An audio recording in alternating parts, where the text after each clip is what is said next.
Assalamualaikum warahmatullahi wabarakatuh. Kita lanjutkan lagi soal latihan titrasinya. Video yang sebelumnya adalah materi titrasi. Kemudian hari ini adalah video kedua tentang latihannya. Berarti, oke. Langsung masuk ke nomor 1 ya. Nomor 1, berikut data hasil titrasi HCl dengan larutan BaOH. Di mana BaOH-nya 0,1 ke molar, kemudian volume yang digunakan. Karena ini titrasinya HCl dengan BaOH, maka ada volume 2 data, yaitu ada volume HCl dan volume BaOH. Ada dilakukan 3 kali percobaan, jadi kalau titrasi itu biasanya supaya kesalahan data itu nggak terlalu banyak, itu dilakukan 3 kali percobaan atau dikali triplo atau duplo, biasa 2 kali atau duplo, 3 kali itu triplo. Nah, ini 3 kali berarti ya. Nah, terus ditanya konsentrasi larutan HCl berapa. Nah, ingat titrasi kan metode untuk mengetahui kadar suatu zat yang belum diketahui dengan menggunakan larutan lain. Jadi, prinsip darinya itu adalah penetralan.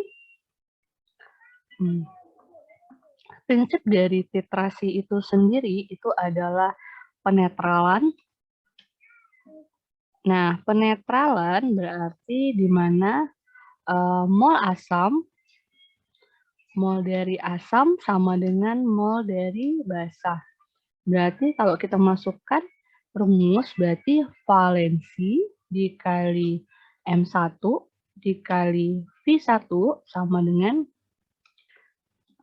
valensi dikali M2 dikali V2. Masukkan ya. Nah, ini valensi dari asamnya adalah HCl, berarti H kan, H-nya cuma 1 kali disebut, berarti valensinya adalah 1. Kemudian molarnya, nah molarnya adalah konsentrasi, berarti ya konsentrasinya tidak diketahui. Oh, kalau kalian mulai bingung, lebih baik sih saya sarankan, misalnya kalian nggak paham kan, ini maksudnya apa, kalian boleh buat diketahui dulu supaya nggak ini ya, nggak bingung. Ada titrasi antara ada HCl sama dengan ada titrasi HCl dengan oleh BaOH 2 kali. Buat di sini dulu. Nah, ini HCl-nya punya molar nggak diketahui, tapi dia punya volume. Nah, karena volumenya banyak banget, berarti kita ambil volume rata-rata. Volume rata dari HCl kan 20, 20, 20, berarti 20 mili. Kemudian molarnya lagi tidak diketahui. Nah, kemudian data BaOH, dia punya volume sama dengan ada 21, 22, 20, berarti kalau kita rata-ratakan itu sama dengan 21 mili. Ini kemudian molarnya sama dengan 0,1 ya, dia punya konsentrasi.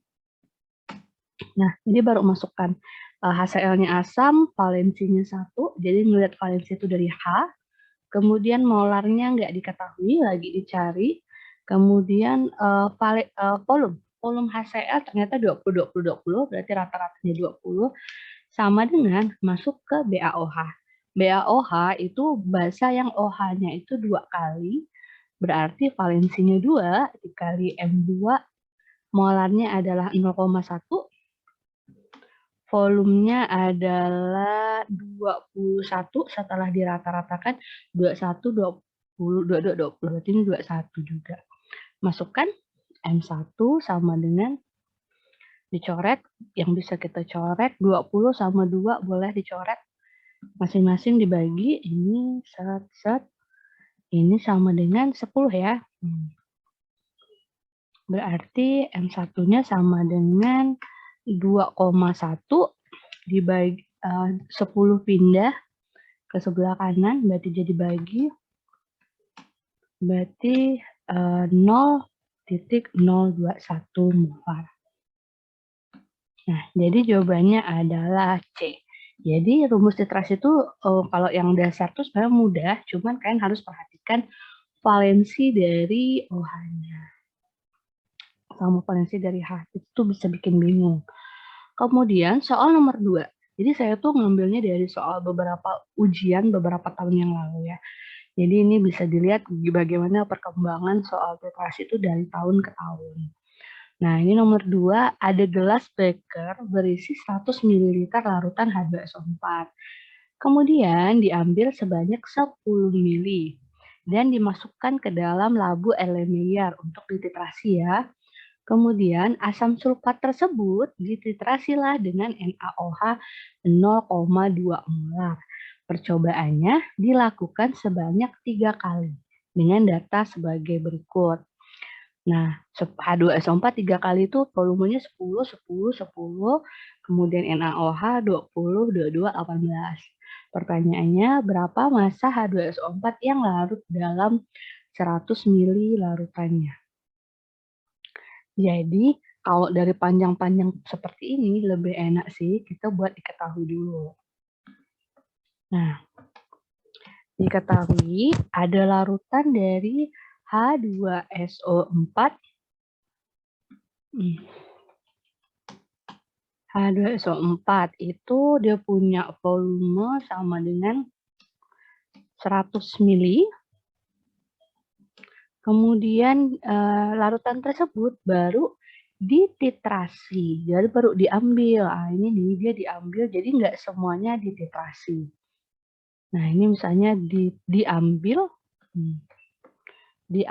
sampelnya hanya diambil dan dititrasi.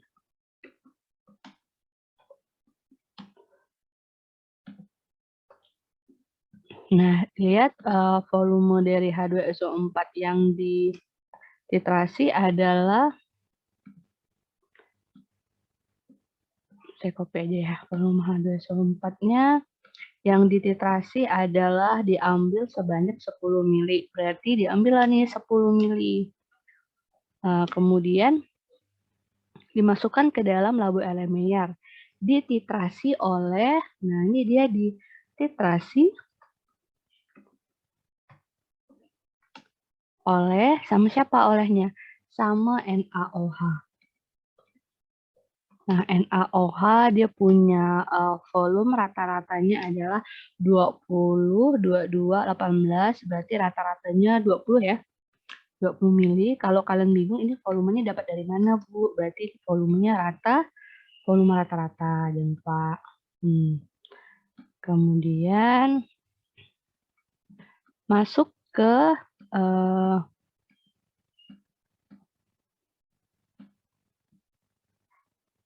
nih, kemudian masuk lagi diterasi sama volume rata-ratanya 20 mili, kemudian molarnya tuh sama dengan berapa tuh? H2SO4-nya 0,2 molar. Nah, pertanyaannya massa H2SO4 yang terlarut dalam, nah yang ditanya itu berapa sih sebenarnya massa H2SO4 dalam 100 mili. Yang terlarut.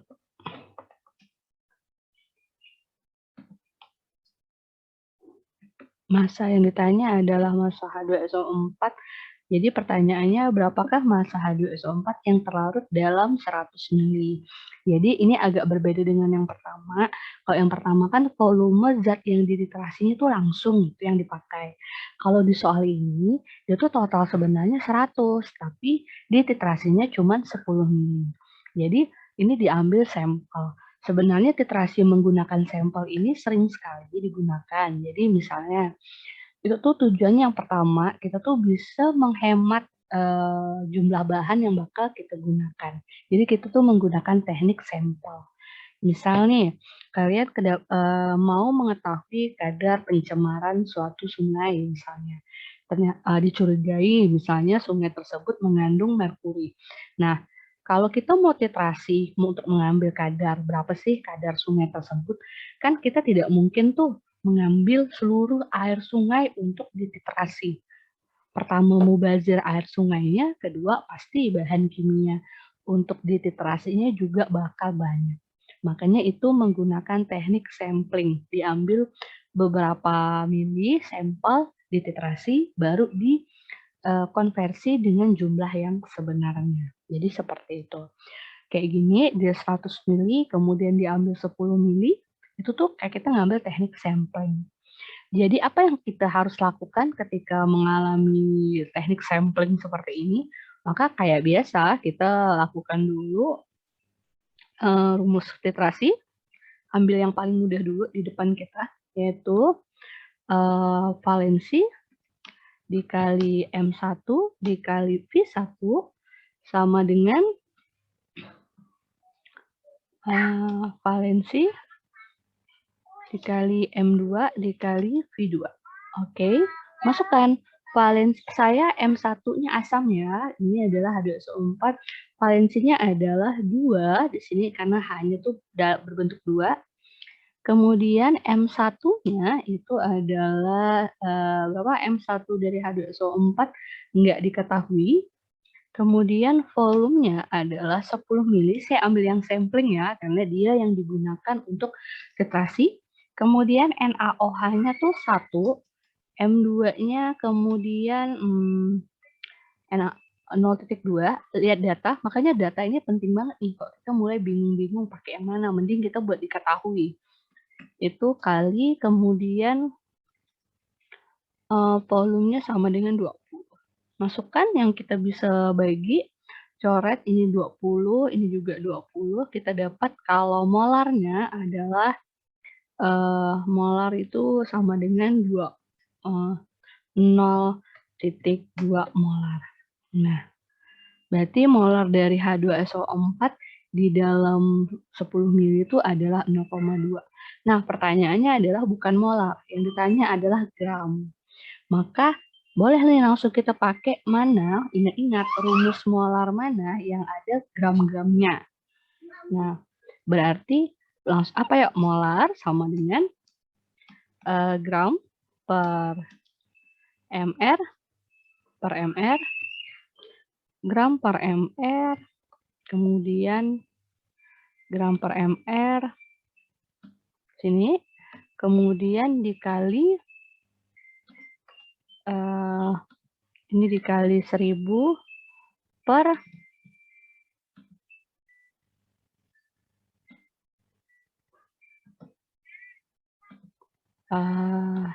volume, volume ini berbentuk mililiter. Ini volume pelarut.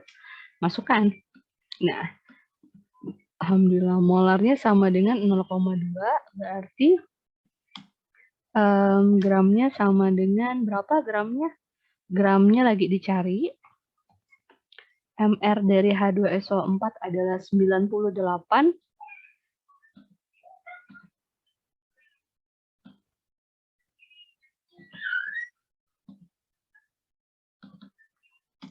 Kemudian sama dengan dikali 1000 per volumenya sama dengan, nah perhatikan karena yang ditanya adalah massa H2SO4 dalam 100 mili, maka masuk di volume kita nggak pakai 10 mili lagi, tapi kita pakai 100. Nah, jadi ini gitu.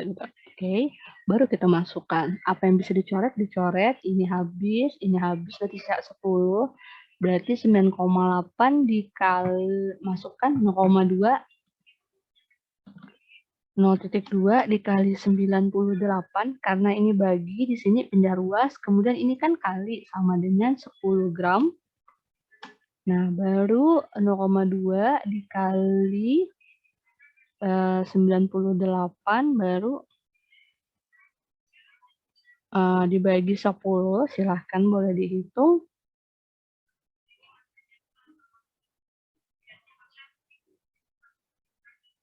Bagi 10, berarti 1,96.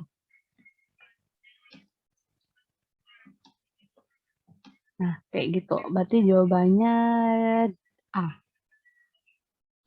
Nah, jadi pertanyaannya tuh pasti yang mulai jadi pertanyaan adalah, benar nggak sih kalau Bu, kalau molar H2SO4 10 mili dengan 100 mili itu apakah sama?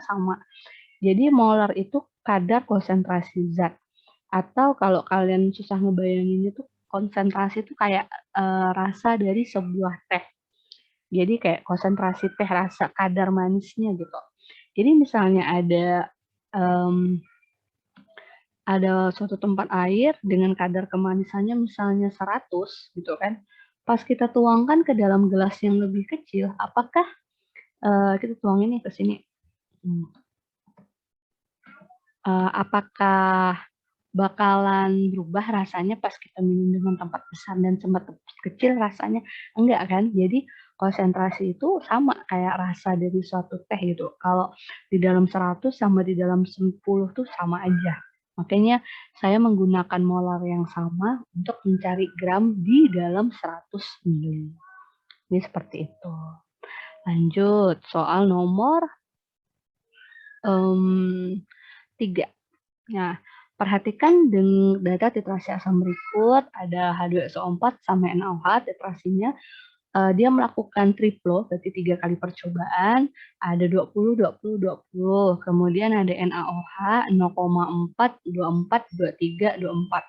Nah, supaya saya tidak bingung, maka saya membuat diketahui dulu. Ada H2SO4,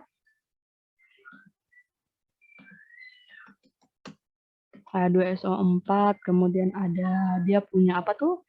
Ada molarnya lagi enggak dikasih tahu, lagi dicari. Molarnya adalah X, enggak dikasih tahu. Kemudian dia punya volume sama dengan 20 mili. Kemudian NaOH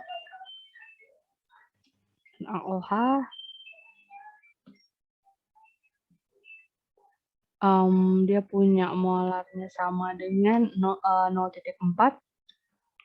Kemudian volumenya sama dengan berapa tuh? 24, sepertinya 24 juga ya. 24, 24, 24. Berarti ini volume rata-ratanya itu sama dengan 24 juga. Nah, pertanyaannya adalah jika kadar dari H2SO4 20 mili, berapa kadar massa H2SO4 dengan Na98 yang terdapat dalam 20 mili H2SO4 jika massa jenis, nah massa jenis itu simbolnya adalah P. Karena nggak ada gambar rho di dalam P, rho-nya itu sama dengan 1,8.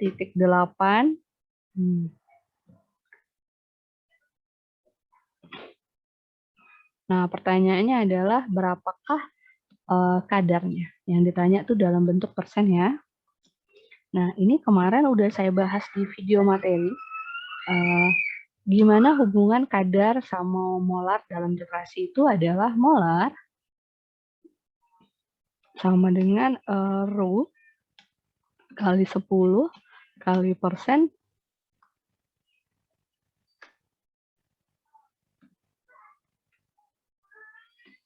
per mr.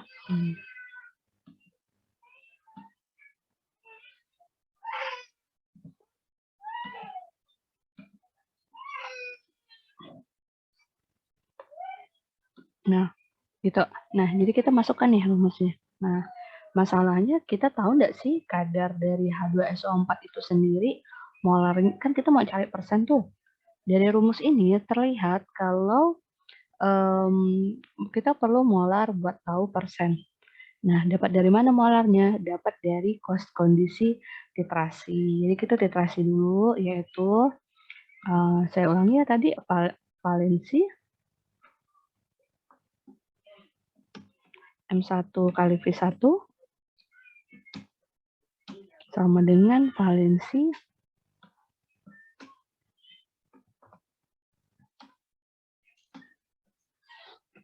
valensi H2SO4 itu 2 dikali M1 lagi dicari, kemudian dikali V1-nya 20 sama dengan valensi yang kedua 1, kemudian M2-nya 0,4,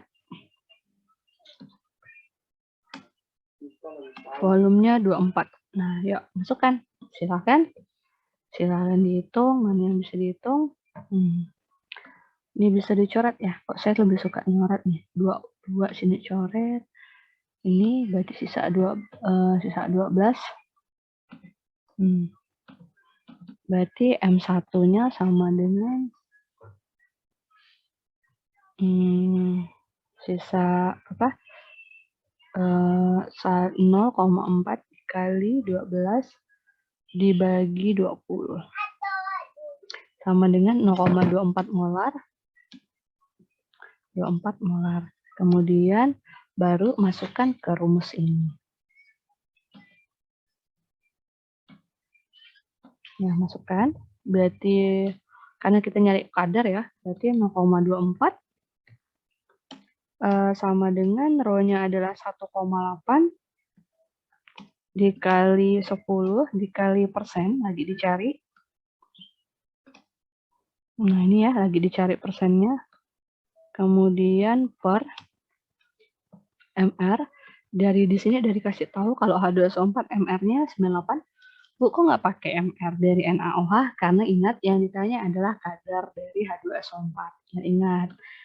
Nih, berarti masukkan. 9,8 ini dipindahin ke sini biar enak. 0,24 dikali 98 berarti 23,52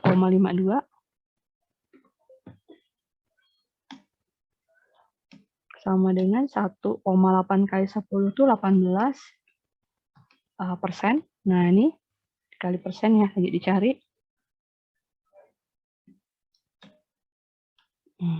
Masukkan 23,52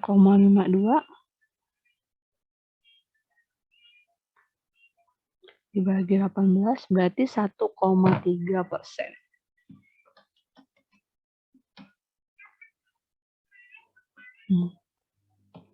Jawabannya D.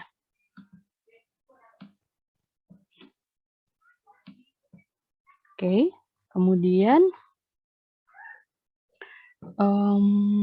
masuk ke nomor 4. Nah, masuk ke grafik, perhatikan kalau ada mulai grafik, itu yang perlu kita perhatikan adalah titrasinya tuh dimulai dari titik apa. Nah, di sini dia mulai dari, saya ingatkan kembali, kalau kalian nggak paham, kalian ingat dulu konsep dari pH. Konsep pH itu, di sini, itu tuh konsepnya, ini kan ada angka 7, maksimal 14 kan. Daerah di bawah 7 ini daerah asam. Daerah bawah, dari atas tuh basah. Nah, jadi yang perlu kalian perhatikan itu adalah titik permulaannya di sebelah mana. Dari soal sini, dia di nih.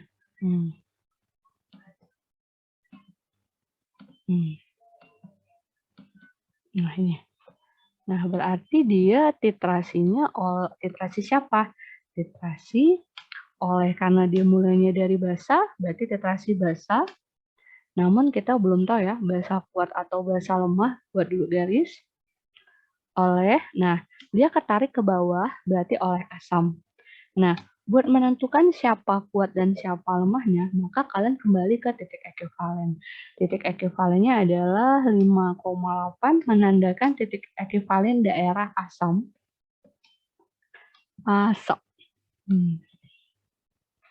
Nah, kalau dia berada di daerah asam, maka yang perlu diperhatikan adalah berarti asam tersebut tuh adalah sampai dia bisa menarik ke daerah kekuasaan asam gitu. Berarti dia titrasi asam kuat. Nah, kemudian berarti basa apa yang kalau ditarik malah mengikuti asam kuat. Berarti basa tersebut itu tidak terlalu kuat, makanya bisa dibawa ke daerah asam. Berarti ini titrasi basa lemah. Gitu. Jadi kalau misalnya dia di daerah asam, berarti titrasinya tuh basa kuat tuh. Asam ya, berarti ada asam kuat di dalam situ. Berarti basanya lemah. Kenapa? Karena berhasil dibawa oleh si asam kuat. Segitu. Kemudian,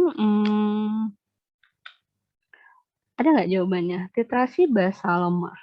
Basa lemah itu jangan lupa basa kuat tuh cirinya adalah, jadi basa lemah tuh yang bukan basa kuat. Nah, basa kuat tuh yang mana sih? Basa kuat itu adalah golongan-golongan senyawa yang ada OH-nya. itu bagian ion depannya itu adalah logam 1A2A.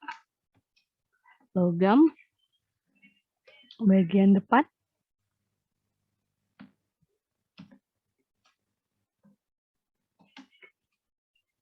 logam 1A, kemudian logam 2A. Nah, kalau kalian menghafal sebentar, berarti ini adalah H, Li, Na,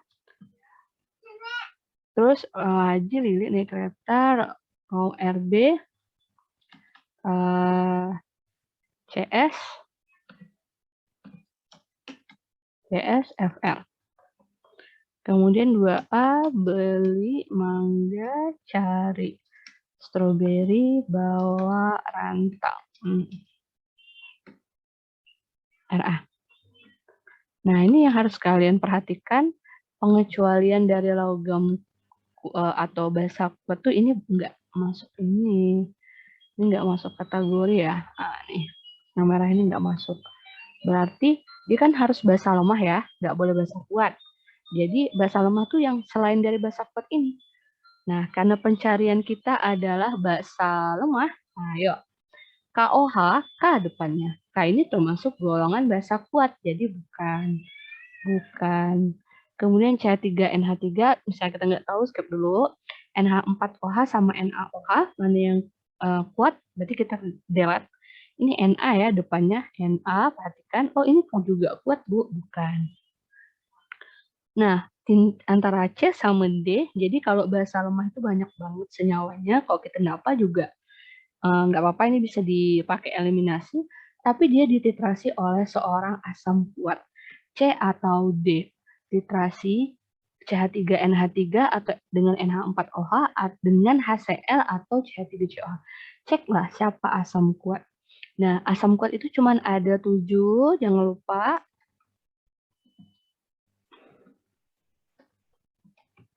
Asam kuat itu cuma ada 7. Yang pertama adalah, yuk, HCl, HBr, HI, H2SO4, H2SO4, terus HClO3, dan HClO4.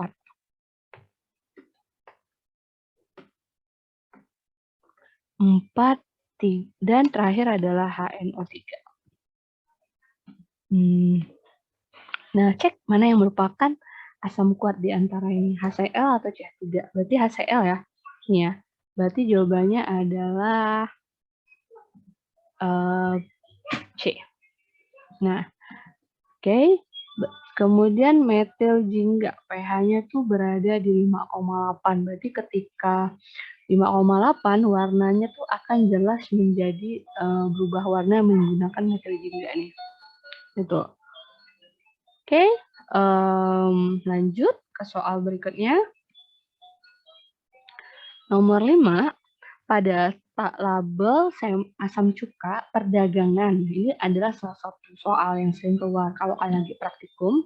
Kemudian ini pernah keluar di tryout salah satu universitas di Jakarta, swasta, juga pernah keluar. Jadi saya ambil contoh soalnya. Pada label asam cuka tertulis dia tuh 25%. Kemudian diambillah 1 mili dan diencerkan sampai 50 mili. Ya, kemudian tiap 10 mili ini diambil nih. Nah, dititrasi dengan larutan NaOH 0,1 dan diperoleh sebagai berikut. Titrasi pertama, kedua, ketiga dia menggunakan banyak volume 8,2, 8,1, 8. Kemudian berdasarkan data sebenarnya tuh berapakah kemurnian asli dari botol tersebut? Yuk. Nah, lihat soal nomor 5 ini udah yang titrasi yang di dalamnya tuh banyak pengenceran bertingkat. Jadi daripada kondisinya tuh banyak banget di soal ini. Jadi dia ada 25%, kemudian diambil 1 mili, diencerkan lagi sampai 50 mili, kemudian diambil lagi 10 mili. Nah, berarti di sini ini banyak kondisi-kondisi lebih dari 1, Nah, berarti kalian harus mulai ini nih kondisi. Nah, yang pertama adalah kondisi aslinya. Itu berarti kondisi 1. Kondisi 1 dia punya apa namanya? 25%. Nah, dari 25% itu diambillah nah, kondisi 1 tuh diambil 1 mili, terus diambil 1 mili.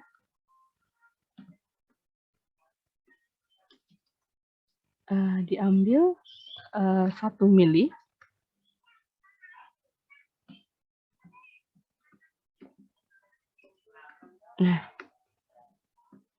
Nah, kondisi 1 mili ini dia di 1 mili kemudian diencerkan lagi. Nah, ini diencerkan.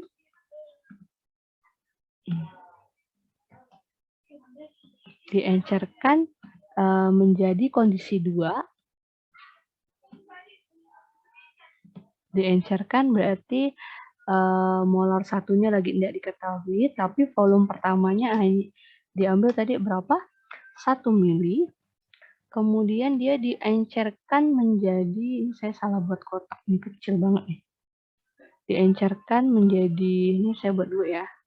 Berarti kan diencerkan di mana molar pertama lagi dicari, nggak tahu. Kemudian volume pertamanya diambillah hanya 1 mili. Tapi diencerkan menjadi kondisi yang kedua, molar keduanya lagi dicari juga, tidak diketahui. Kemudian volumenya jadi 50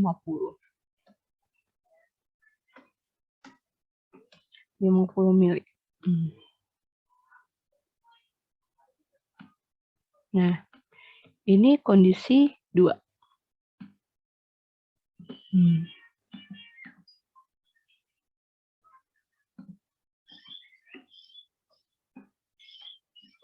Kondisi 2.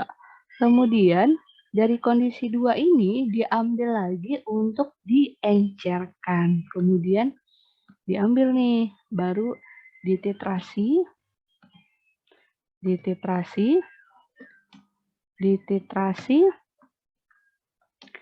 Pas dititrasi itu hanya diambil, saya M2 ya, saya ambil M2-nya lagi diketahui, lagi dicari, terus volumenya hanya diambil 10 mili. Volume 2-nya saya ambil di sini ya. Volume 2-nya dititrasinya tuh 10 mili aja diambil, nggak 50. Dititrasi, Bu, kok Ibu nggak V3? Karena ini kan kondisi molarnya sama tuh. Jadi sama aja sih, nggak ngaruh. Kemudian dititrasi oleh NaOH. Berarti ini larutan ketiga. Yang 0,1, dia punya molarnya 0,1, kemudian dia volumenya, dia punya volume rata-rata. 82, 81, 80, berarti ini 8,1 ya. Oke, pertanyaannya baru ditanya, berarti ada 3 kondisi. Hati-hati.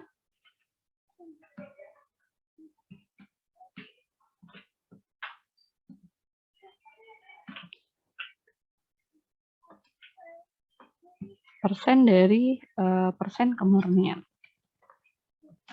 Masukkan ya, berarti yang mana dulu ya Bu yang kita kerjakan. Nah, karena kita nggak tahu kondisi 1 sama kondisi 2 tuh molarnya gimana, dan lebih mudah menggunakan rumus titrasi, mending kita menggunakan kata rumus titrasi dulu. Saya jalan mundur ya, berarti saya masuk ke kondisi 3.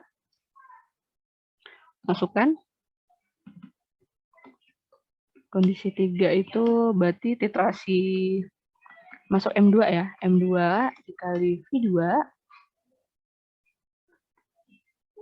Ini saya lupa valensinya, jangan lupa ya. Jadi pas awal-awal tuh sertakan valensi, karena asam itu ada valensi jumlah H+ sama OH-nya.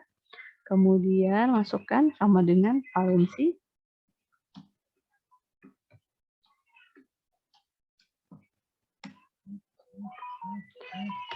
Ya, valensi larutan pertama kan CH3COH ya, hanya 1. Karena terus molar kedua lagi dicari. Terus volume keduanya itu adalah diambil hanya 10. Kemudian valensi kedua tuh larutan, sorry ini bukan kedua, ini ketiga ini sebenarnya larutannya. Ini saya hitung larutan ketiga ya. Valensinya 1, terus dia punya molarnya 0,1, kemudian volumenya 8,1.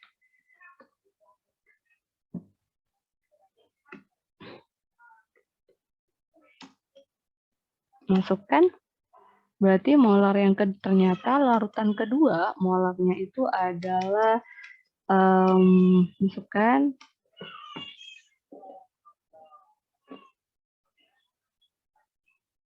molar kedua itu larutannya, hitung ya, 0, itu dibagi 10 berarti 0,08. Nah, 0,081. Nah, itu tuh molar kedua. Berarti mulai masukkan, ini berarti larutan ini molar kedua sama molar kedua ini adalah 0,01. Ini berarti kita ada di kondisi 3. Sekarang saya jalan mundur ke kondisi 2. Nah, jadi tuh kalau kondisi seperti ini tuh mungkin jalan dari titrasi dulu baru mundur. Saya masuk ke kondisi 2. Nah, kondisi 2 itu adalah kondisi pengenceran. Nah, kondisi 2 adalah kondisi pengenceran. Jadi masih ingat rumus pengenceran waktu di laju reaksi itu adalah kan M1 kali V1 mirip sama rumus titrasi ya, sama dengan M2 kali V2, tapi tanpa valensi. Itu jadi rumus pengenceran sama titrasi itu mirip. Jadi M1 kali V1 sama dengan M2 kali V2. Masukkan M1-nya lagi kita cari, karena dari awal nggak dikasih tahu ya. Kemudian volumenya itu 1 mili aja waktu itu. Terus ditetrasi sama molar kedua yang barusan kita dapat 0,08 ya. Kemudian volumenya itu adalah waktu volume 2 tuh diambilnya 50 mili. Nah, pertanyaannya berapa molarnya? Ternyata pas dimasukkan, diencerkan itu 50 mili, molar aslinya itu adalah 0,08 dikali 50, yaitu sama dengan 4 molar. Nah, gitu, 4 molar.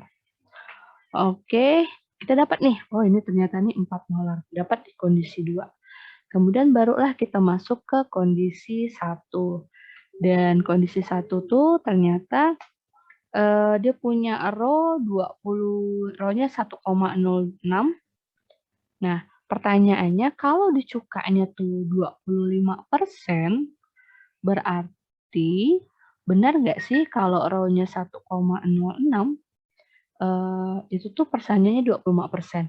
Nah, baru kita cari nih, ternyata cuka tersebut adalah, ini cuka ya, cukanya itu ternyata punya molar sampai 4 molar.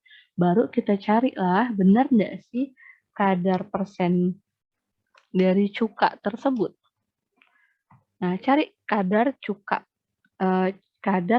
cari kadar cuka persen yang tersebut, yang aslinya ya, yang asli. Nah, masukkan. Jadi kan memang sih di awal udah dikasih tahu nih persenannya adalah sekitar 25%. Tapi kita kan mau tahu nih, benar nggak kadarnya aslinya tuh 25%. Masukkan rumus apa yang ada molar tapi juga ada persen. Molar sama dengan rho kali 10 kali persen.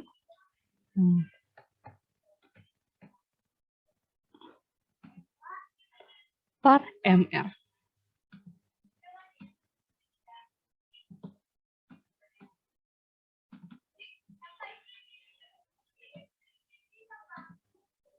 Masukkan molarnya 4, kemudian rho-nya tadi 1,06 dikali 10 dikali persen per ml. Nah, ini adalah si cuka ya. Cuka itu ml-nya dikasih tahu nggak dari awal? Masukkan rumus mr cuka. Cuka itu kalau nggak salah 60 ml-nya. Boleh dihitung sama-sama.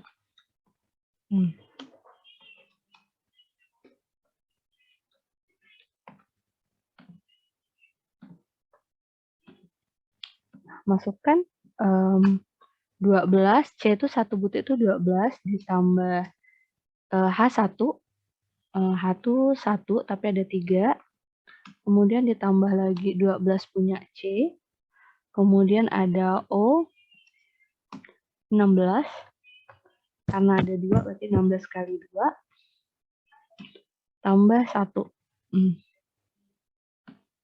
Ya, sama dengan berapa? 12 tambah 3, 15, ditambah 12, ditambah 32, ditambah 1, berarti 60 bener ya? 60, masukkan. Udah, pindahin 60 dikali 4 sama dengan 240. Ini boleh dicoret aja deh, 24 nih. 0 itu coret, set. Berarti 24 ini sama dengan 1,06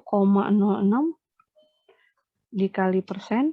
Kita akhirnya bisa mendapatkan persennya sama dengan pindah dibagi 1,06. Berarti sama dengan persennya hanya mencapai 22,64%. Jadi, sementara yang ada di label itu hanya, kan dia tuh 22,64, ternyata di label tuh katanya 25%. Nah, jadi enggak mencapai 25% ya kemurniannya. Nah, dia pertanyaannya sampai sini kah? Saya balik lagi ke pertanyaan. Berdasarkan data tersebut, sebenarnya kemurnian dari botol kemasannya berapa? Jadi kita masukkan. Nah, kemurnian tuh berarti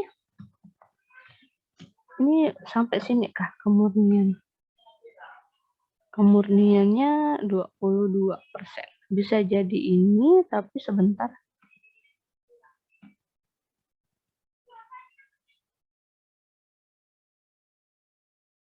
22%. Kemurniannya tuh berarti 22,64%. Tapi kemurnian dibanding dari di labelnya adalah boleh dimasukkan 22,64 per 25.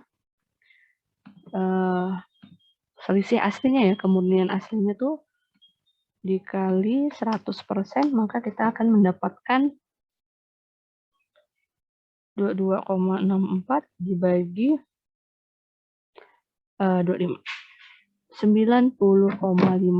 Berarti aslinya itu enggak 25%, tapi hanya dari 90,56% aja kemurnian dari 25%. Jadi jawabannya adalah bentar. Berdasarkan data tersebut kemurnian ya, berarti kemurnian bukan 25%. Kemurniannya hanya mengandung 22,64 atau yang paling mendekati ini. Ini nggak masuk lagi ya, masa kemurniannya jadi 90% enggak? Jadi jawabannya adalah C. Oke?